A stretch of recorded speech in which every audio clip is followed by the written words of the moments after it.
Hello students, कैसे हो सब। आज एक बार फिर अपन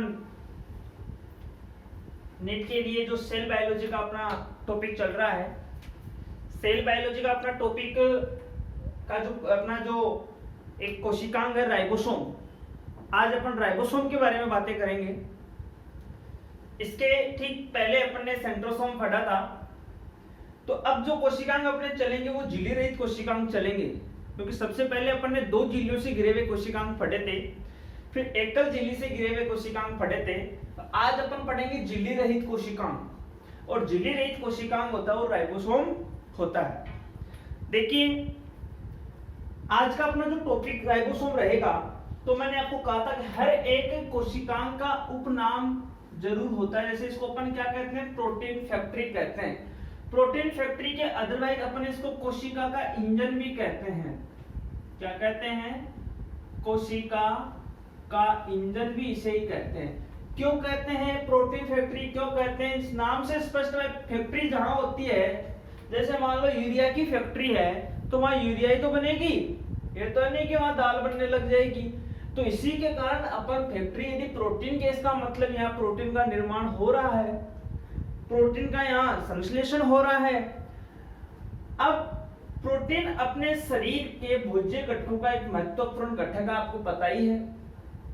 शारीरिक अपने ढांचे के निर्माण में प्रोटीन की महत्वपूर्ण भूमिका होती है। तो इसीलिए अपन आगे देखेंगे। सबसे पहले बेसिक थोड़ा इसका इंट्रोडक्शन है। सबसे पहले पादप कोशिकाओं में एक साइंटिस्ट थे रॉबिन्सन, और उसका फ्रेंड था ब्राउन। तो रॉबिन्सन और ब्राउन ने मिलकर के पादप कोशिकाओं में सबसे पहले देखा था किसको? राइबोसोम को देखा था। और जंतु कोशिकाओं की जब अपन बात करते हैं तो इसे पेलाडे साइंटिस्ट ने देखा था। किन्होंने देखा था? पेलाडे साइंटिस्ट ने देखा था। और इनका एक उपनाम भी है, जैसे अपन इन राइबोसोम को पेलाडे कण भी कहते हैं। पेलाडे कण का मतलब साइंटिस्ट के सम्मान में, तो अपन इसको पेलाडे कण भी कहते हैं। सभी जो प्रोकैरियोटिक हैं और यूकैरियोटिक कोशिकाएं हैं, उनमें राइबोसोम पाया जाता है। लेकिन यहाँ एक छोटा सा अपवाद जरूर है। जो स्तनधारी हैं, उनकी जो आरबीसी है, आरबीसी में ये क्या होता है? अनुपस्थित होता है। इस बात का ध्यान रखना। वैसे आरबीसी में मैक्सिमम कोशिकांग ही क्या है? एब्सेंट है। और झिल्ली रहित कोशिकांग, इस बात का ध्यान आपको रखना ही है।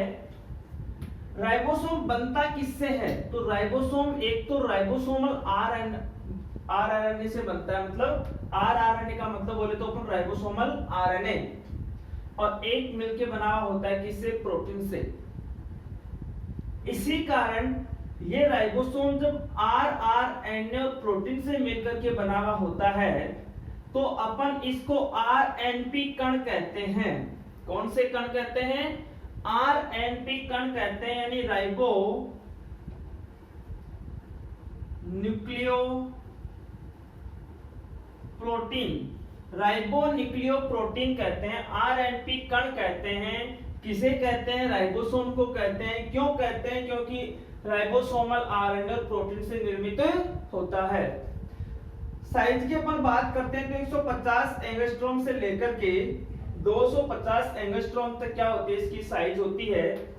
और इसे कोशिका के भीतर कोशिकांग भी कहा जाता है, क्योंकि अपन ने माइटोकॉन्ड्रिया वगैरह को भी ये बातें बताई थी, उसमें भी अपन ने विशेषताएं पढ़ी थी उनकी, तो भी ये पॉइंट वहां आया था।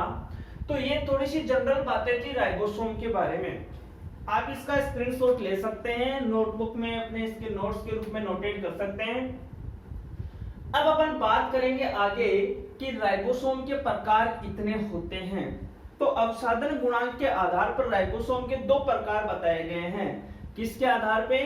अवसादन गुणांक के आधार पर। तो आप स्क्रीनशॉट ले लें इसका।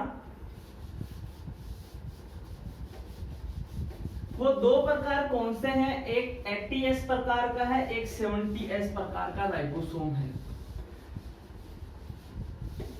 कौन से हैं? दो, एक 80 है और एक 70S प्रकार का राइबोसोम है।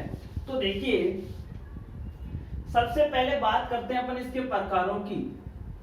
तो प्रकार किसके बेस में, तो ये ध्यान में रखनी है, अवसादन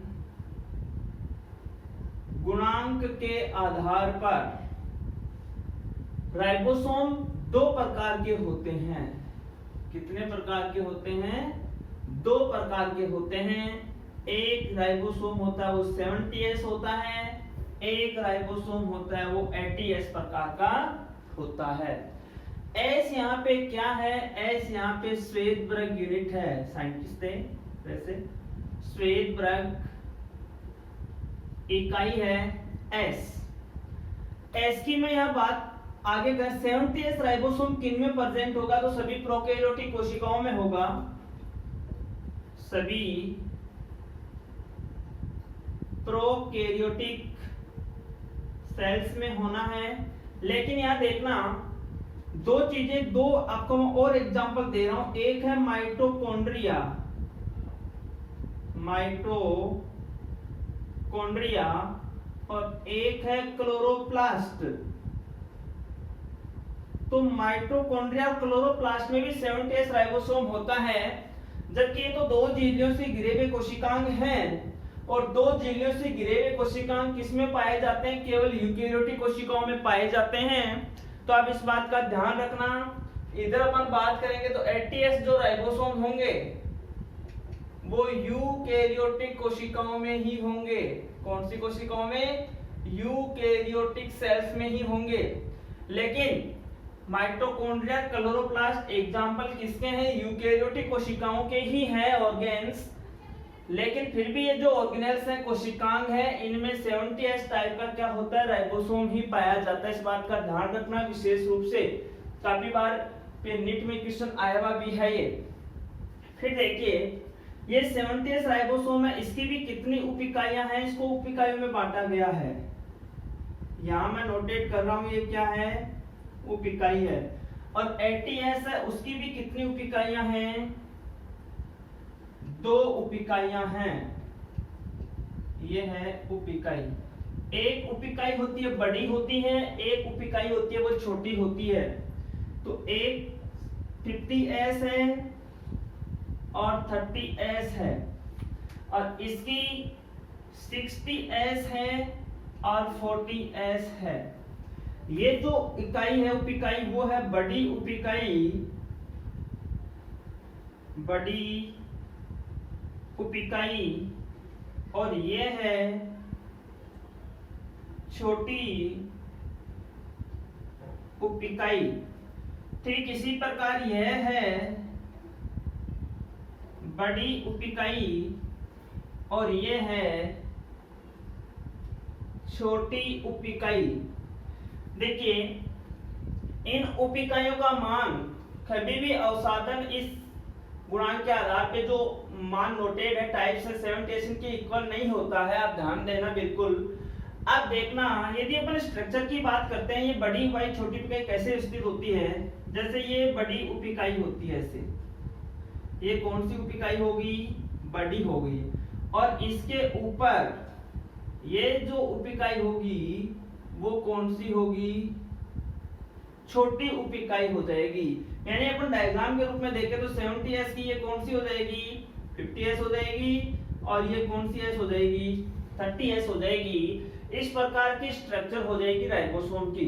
ओके, अब देखना अपन ने शुरू में बात बताई कि राइबोसोम है वो RNA और प्रोटीन से मिलकर के बना हुआ होता है। तो उसी हिसाब से देखना है ये जो छोटी उप इकाई है वो कितनी है? 70S की 30S है। तो इसमें एक RNA होता है, वो होता है कौन सा? 16 rRNA और 16S, और ये हो जाएगा बड़ी वाला तो 18S rRNA।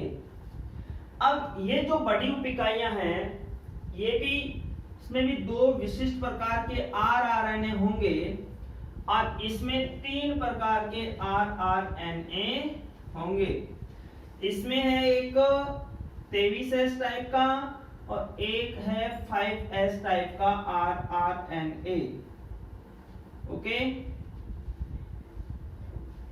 और इसमें 28S rRNA है, 5.8 टाइप rRNA है और 5S rRNA है। तो ये एक rRNA यानी आपको दिख रहा पूरा जाल बिछा हुआ है rRNA का। तो rRNA से निर्मित होती है इसकी स्ट्रक्चर मेनली। तो कंप्लीटली वे में अपन देखें तो मुख्य रूप से जो राइबोसोम आपको दिखाई दे रहा है, उस राइबोसोम में rRNA काफी मात्रा में आपको दिखाई दे रहा है, सो है पाया जाता है। जैसे आपको क्वेश्चंस यहाँ ये ध्यान रखना है मेनली कि आपसे क्वेश्चन पूछेगा कि 30S उप इकाई है, उस 30S उप इकाई में किस प्रकार का rRNA होगा, तो आपको देगा 23 ऑप्शन दे देगा, 16 दे देगा, 28 दे देगा और 18 दे देगा। तो वहां आपका ऑप्शन क्लियर होना है, राइट आंसर होना वो क्या होगा 16S प्रकार का rRNA होगा। तो इस हिसाब से आप इसका स्क्रीनशॉट लें जरूर, काफी इंपॉर्टेंट ये जो rRNA है इसके बारे में आपको बात बता रहा हूं। इसके बाद अपन बात करेंगे, rRNA की तो बात हो गई, लेकिन अपन ने तो पढ़ा था कि राइबोसोम एक RNP कण है, राइबोन्यूक्लियोप्रोटीन पार्टिकल्स है। इसका मतलब राइबोसोम से तो निर्मित है ही है, लेकिन प्रोटीन पार्टिकल्स भी हैं। तो कौन कौन से प्रोटीन है, उसकी क्या क्वांटिटी है वो मैं आपको बता रहा हूं। तो देखिए नेक्स्ट का स्क्रीनशॉट नोट कर लें आप। आगे जब अपन बात करते हैं प्रोटीन की और आरएनए की साथ बात अपन करेंगे, तो सबसे पहले अपन बात करते हैं 70S टाइप के। अब 70S टाइप का जो आरआरएनए है उसमें मेनली जो प्रोटीन है वो होगी, परसेंटेज की वैल्यू में देखें तो 60% और आरआरएनए होगा वो होगा 40%। और एटीएस की बात करें तो इसका रिवर्स हो जाएगा, प्रोटीन 40% और आरआरएनए कितना हो जाएगा 60%। यानी ये इधर शो किसको कर रहा है, प्रोटीन के पार्ट्स का परसेंटेज में, और ये इधर किसको शो कर रहा है, आरआरएनए के पार्ट्स को शो कर रहा है। ओके, अब देखिए नेक्स्ट, ये जो आरआरएनए है जो राइबोसोम के पार्टिकल्स का कोशिकांग का निर्माण करते हैं, तो ये जो आरआरएनए है किस रूप में अनेक आरआरएनए राइबोसोम का निर्माण करते हैं। और उसी के तहत जो राइबोसोम है उसमें एक छोटी सी, काफी बार एग्जाम में क्वेश्चन पूछा जाता है, पॉलीराइबोसोम। क्या पूछा जाता है, पॉलीराइबोसोम। अब पॉलीराइबोसोम की तो सीधी सीधी बात ये होगी, पॉली यानी बहुत हो गए, राइबोसोम के कण हो गए, तो बहुत सारे जो राइबोसोम के कण हैं वो आपस में सुव्यवस्थित हो जाए तो वो संरचना क्या कहलाएगी, पॉलीराइबोसोम कहलाएगी। लेकिन ये होता कैसे है वो बात अपन को जरूर ध्यान में रखनी है। देखिए एटीएस और एटीएस राइबोसोम होंगे, ये मिलेगा तो इसकी टोटल जो वैल्यू आनी वो होगी 120S, दोनों मिल जाएंगे तब। तो इसको अपन बोलते हैं डीपर। क्या बोलते हैं अपन इसको, एक डीपर बोलते हैं। और 70S और 70S जब मिलेंगे तो ये हो जाएगा 100S, यानी ये भी क्या हो जाएगा 100S का क्या हो जाएगा, डीपर हो जाएगा। अब देखना ऐसे तो मिलते नहीं है, नॉर्मल देखिए मैं एक थोड़ा सा आपको एग्जांपल दे रहा हूं। जैसे ये एटीएस राइबोसोम है, इसकी दो उप इकाइयां हैं, इसकी एक उप इकाई है 60S है, एक है 40S। तो कोशिका द्रव्य में नॉर्मल वे में क्या होते हैं, ये फ्री रूप से क्या होते हैं, मूल्य होते हैं स्वतंत्र रूप से। जैसे ये है 60S और ये है 40S, और ये दोनों मिलकर के कितनी हो जाएंगी, 80S होंगी कि नहीं होंगी, अरे होगी ना, दोनों मिलके 80S हो जाएंगी। अब ये 80S के साथ एक 80S राइबोसोम और मिल जाएगा, ये तो दो इसकी जो स्ट्रक्चर हो जाएगी वो इस प्रकार से होगी कि नहीं होगी, यानी दो राइबोसोम एक साथ क्या हो जाएंगे, जुड़ जाएंगे। तो ये ऐसे तो जुड़ेंगे नहीं जैसा अपन ने पढ़ा है। इसके लिए मैग्नीशियम आयंस की महत्वपूर्ण भूमिका होती है। यदि अपन इन दोनों स्वतंत्र रूप से कोशिका द्रव्य में पड़ी हुई उपिकाओं को जोड़ना चाहते हैं तो मैग्नीशियम जो आयंस होते हैं उनकी महत्वपूर्ण भूमिका होती है। और इसके लिए इसकी जो वैल्यू मोल के रूप में अपन लें तो 0.08 इसकी वैल्यूज अपन नोट करते हैं। यदि इस वैल्यू से अपन इसकी 10 गुना वैल्यू बढ़ा दें मैग्नीशियम आयंस की कंसंट्रेशन की, तो यहाँ 10 गुना बढ़ने के साथ ही क्या हो जाएगा, ये जो दो एटीएस राइबोसोम पार्टिकल्स वो आपस में जुड़ जाएंगे और जुड़ करके वो क्या बना लेंगे, पॉलीराइबोसोम बन जाएगा।